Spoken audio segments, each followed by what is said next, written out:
Welcome to Week in Review, and thank you for the honor of allowing me to awaken and equip and challenge you on these hot button issues of today. Now, let me ask you a question. If at 5 in the morning you're sleeping, somebody banged on the front door, and let's say they flashed a badge, and then they had some guns, and let's say they were flanked with shields and stuff, would you be very attentive?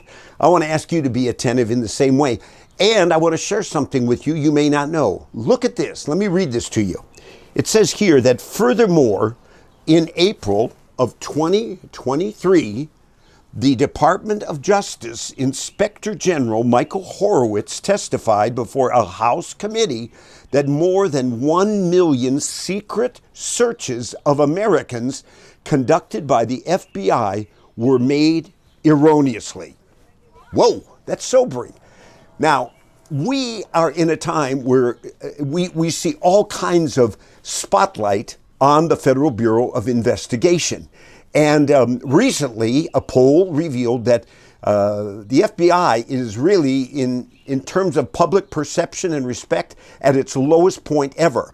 70% of Americans really, they say basically they do not approve right now or respect the FBI, and they're demanding reforms, and they're also saying that, they discern Americans that many high standards of the FBI were not followed in terms of Mr. Trump. Now, you look at this, you say, well, wait, something seems serious, right? Well, first of all, I want to say there's 35,000 FBI agents in America, and they're out on the field, and they deserve our prayers and respect. But right now, there's a focus on things at the top.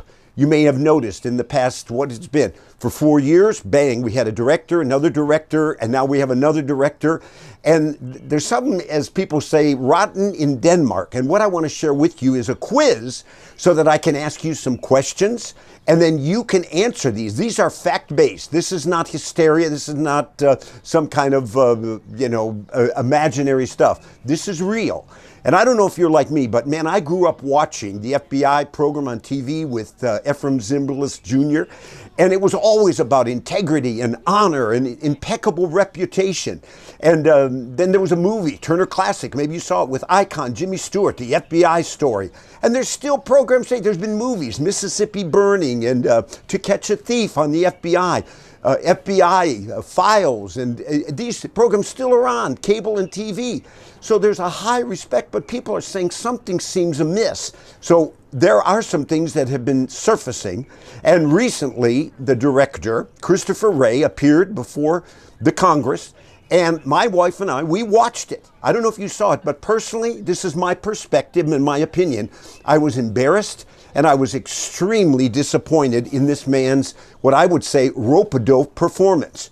Now, I want to put some things on the screen here, and I want you to follow with me, because these are questions that I believe we need to ask, and you need to answer from your perspective. Number one, having established the FBI had agents within the Proud Boys and information that violent activity was planned for the January 6th Capitol rally, why were precautionary measures not put in place, especially since President Trump requested, he didn't order, deployment of National Guard troops for the event?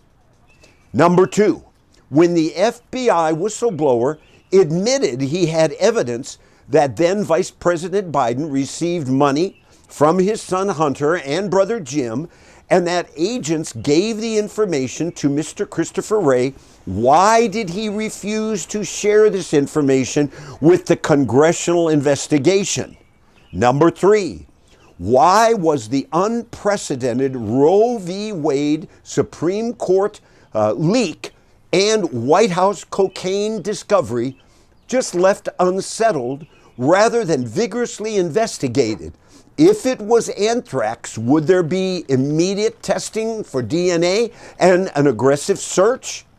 Number four, when Hunter Biden carelessly left his computer in a repair shop and the New York Post exposed factual evidence implicating Hunter and his dad in alleged money laundering and influence peddling, why did the FBI, like mass media, ignore the story? If the central figures were Don Trump Jr. and his dad, would the FBI have done the same thing? Number 5, with Twitter executives admitting that FBI agents traveled cross-country to talk with them about censoring any news about Hunter before the 2020 election, was this another example of the FBI suppressing legitimate dissent and free speech on conservative issues like this, as well as COVID and vaccine information? Number 6, why did the FBI allow false information so Democrat lawmakers could obtain FISA surveillance warrants enabling spying on the Trump campaign and fostering a Russian collusion, false, bogus narrative that misled millions for years and was used to impeach Trump in the attempt to destroy his career and reputation? Number 7, why did the FBI stand down and not prosecute radical Black Lives Matter and anarchist Antifa activists who crossed state lines, causing riots, deaths, looting, and about $80 billion worth of property destruction, now what Nancy Pelosi called peaceful protests, after the George Floyd tragedy? Only one lawbreaker allegedly was sentenced to prison.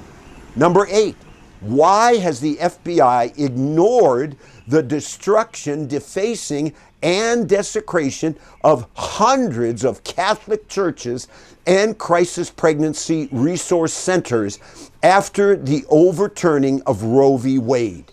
9, why has the FBI sided with pro-abortionists in the intimidation of sincere pro-life people like Mark Houck, Catholic father of 7, who they arrested in a pre-dawn raid with over 20 shield-bearing armed agents who terrified his wife and children?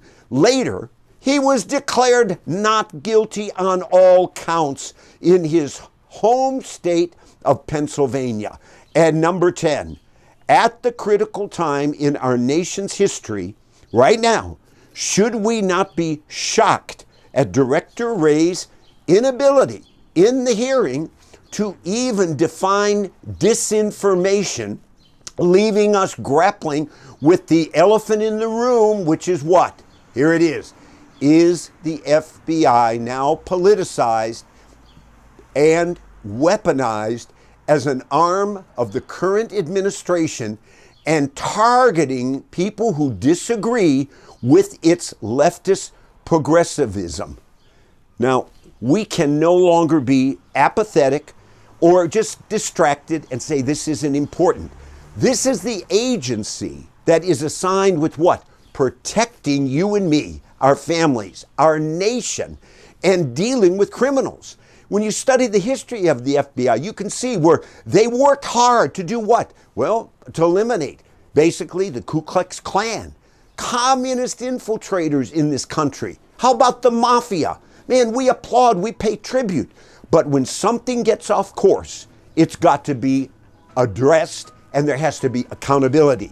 I'm calling you, along with millions in this nation, to wake up to the seriousness of this matter. It's disturbing, it's dangerous, and it has to be addressed. Pray, and then pastors, educate your people. And please, let's stay involved, because this nation and our future is up for grabs. Hey friends, if you felt this video was helpful, make sure you like and subscribe so you get notified once new videos become available. Thanks.